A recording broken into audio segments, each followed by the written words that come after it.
I'm sure you've all heard the expression, we don't plan to fail, we just fail to plan. Therefore, we've got to be thinking, what is the content that we want to communicate? How are we going to communicate that content? In other words, are we going to use slides? If so, less is more. One of the worst things we can do is put too many words on a slide and people start trying to read the slide.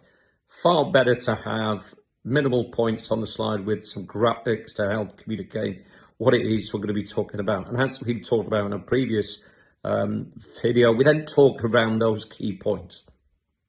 You've then also got to think about the audience you're going to be communicating with and how are they likely to respond to the content that you're going to communicate.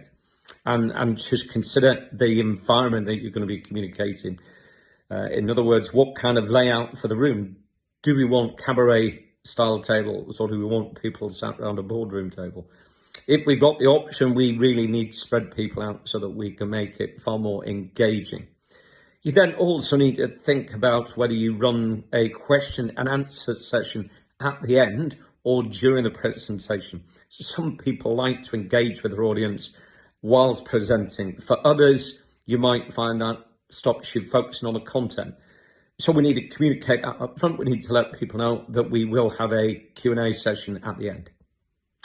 Either way, the more planning we put into it, the more the outcome is going to be the successful one that we want to achieve.